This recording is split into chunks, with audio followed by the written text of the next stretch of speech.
What is up, guys? My name is Birthroad. Welcome back to another video. As you can tell by the title and the thumbnail and everything, we're going to be ranking all 9 parts in JoJo's Bizarre Adventure. Now, ignore the mess in the background. I just graduated, so I have a bunch of stuff all over the place. I do apologize, but let's get straight into this.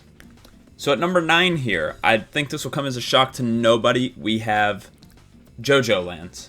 Now, the reason that I have this at number 9 is just because it's not finished, right? Personally, I have not read JoJoLion yet, so maybe the first half is so good that it's not the worst, right? But it's not really, it's like about halfway done, I believe, so I just, can't really find a reason to put it any higher. This one's going to be the shortest critique by far, because, like I said, I haven't really got to it yet, and it is the only one that is incomplete. Number 8, we have Diamond is Unbreakable. Now, this may be a hot take to some of you, but I've found throughout the years that JoJo fans, you're either one or two. You either love Diamond is Unbreakable, or it's your least favorite part. And I don't dislike Diamond is Unbreakable, but it is the worst part in my opinion. I think the fact that the part is mainly about Koichi and not the main character kind of sucks. Like, you really don't see Josuke that much.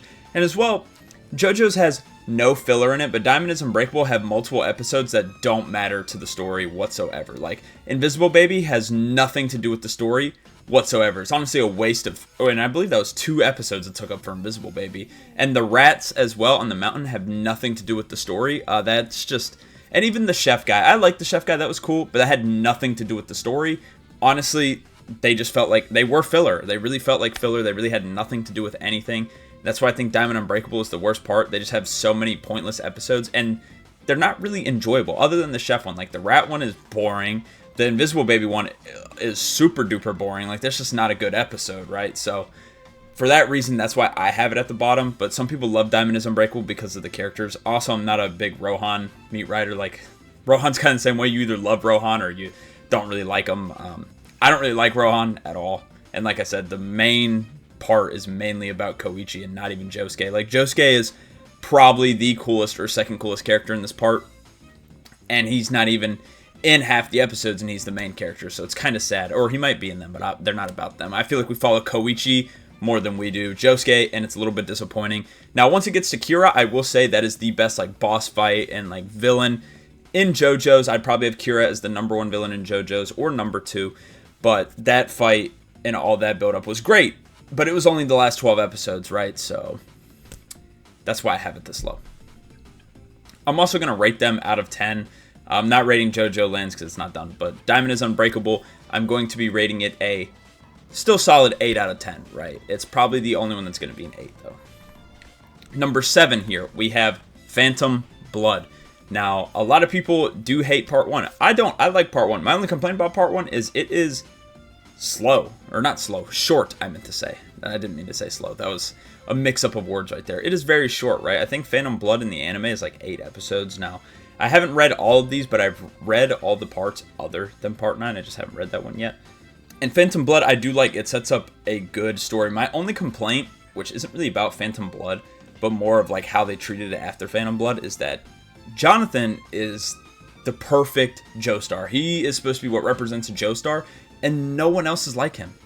Like, none of the future Joestars are anything like Jonathan, which sucks, because like he really, like, he's a great guy, great character, him and Dio, right? But yeah, I think it's just too short to really put it anywhere else. I thought the fights were good. I thought the setup was good. I thought Hamon was cool and everything. The vampires, the mask and stuff, that was all pretty cool. So I think Phantom Blood gets a solid 9 out of 10 from me. Number 6, we now have JoJoLion. Now, this is the one I have read most recently, obviously, because I haven't read Part 9. And the reason I have it here is because it just does a lot of tropes that I personally find, I don't want to say lazy, but super incredibly boring.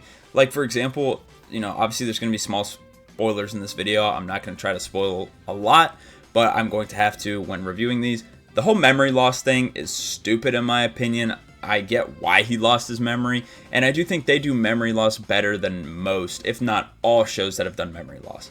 However, memory loss as a trope in any anime is dumb. They are so boring. And yes, it does happen in Stone Ocean, but in JoJoLion, that's like more than half of the series, right? So, in my opinion, That's why it lands it so low, is because the memory loss stuff is honestly dumb. I hate memory loss. I find it so incredibly boring. Now, this is probably the best way I've seen memory loss be used, but I still just do not enjoy it as much as the other parts because of that.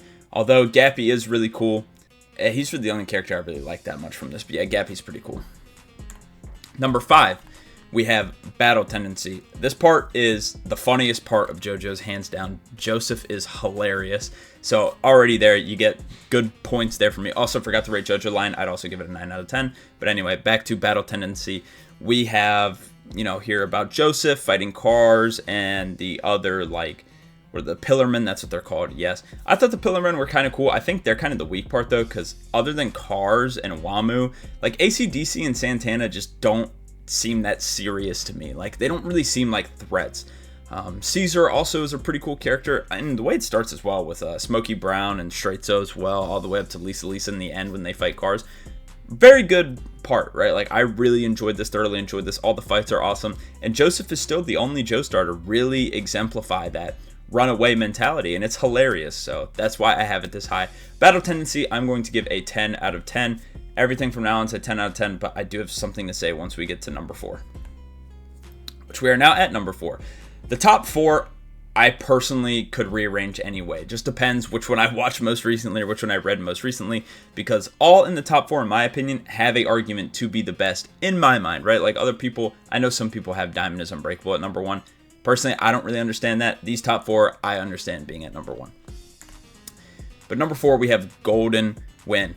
I love Golden Wind. It is super duper good. That's why I'm saying it could also be top 1. Bruno is one of the best characters. It has my favorite character from the series in it, which is Polnareff.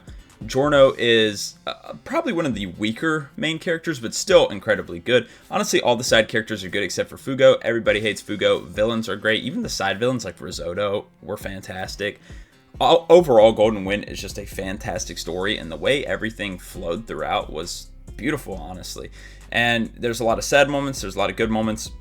Requiem obviously kind of broke JoJo's, which is the reason where JoJo's is where it's at now.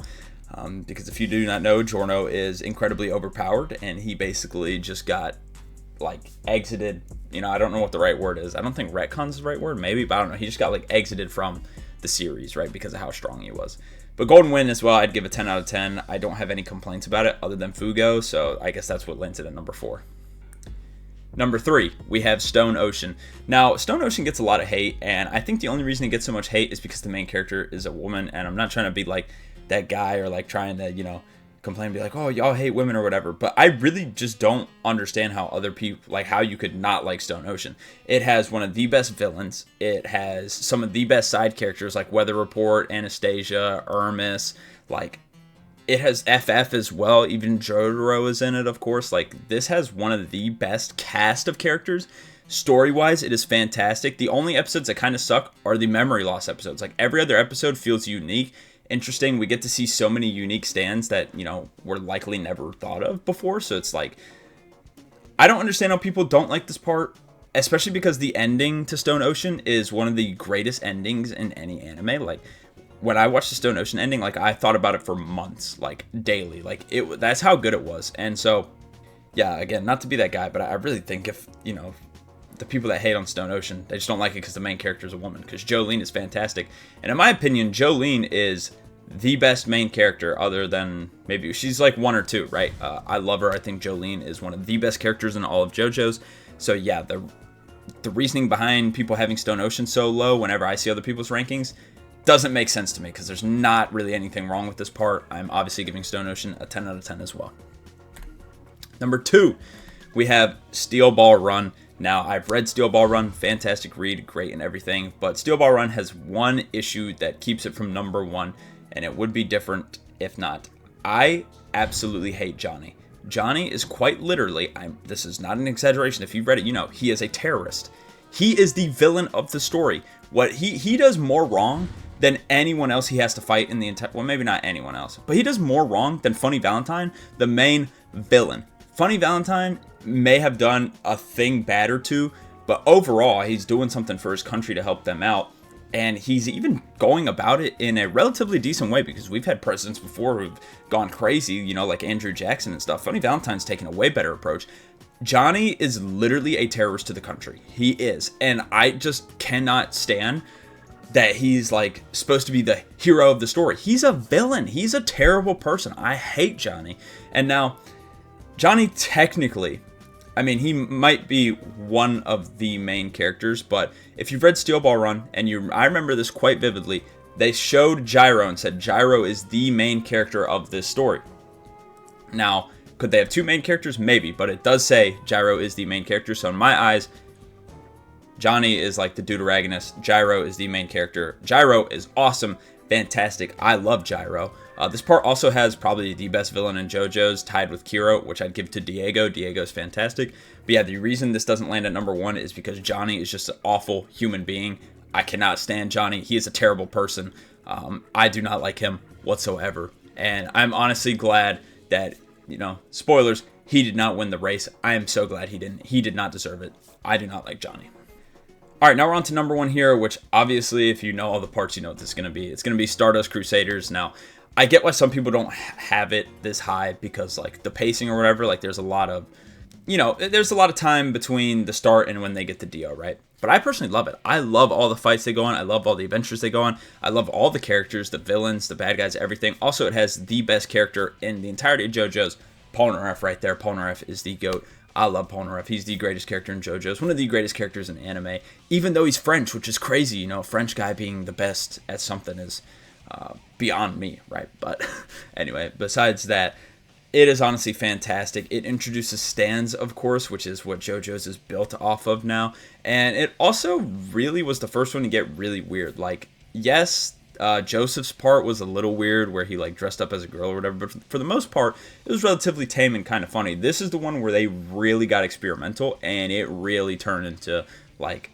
global fame. Obviously, Jotaro is the one of the most recognizable characters from anime ever, and it's no surprise this part is genuinely fantastic to me, and I believe it is the best part in JoJo's. The reason I have it number 1 over the others, when I said they're kind of interchangeable, is because most of the times when you ask me, I will say Stardust Crusaders, so that's why I have it at the top. Polnareff's the GOAT, such a good story. I loved Stardust Crusaders, and I love JoJo's. JoJo's is a great show, right? So if your favorite part did not get number 1, I mean, it's not a big deal, right? I like all the parts. So yeah, hope you guys enjoyed this. If you did, leave a like, subscribe. December 28th, I am having a subathon on my Twitch in the description. It's going to be awesome. You guys don't want to miss that. Hope you enjoyed. Peace.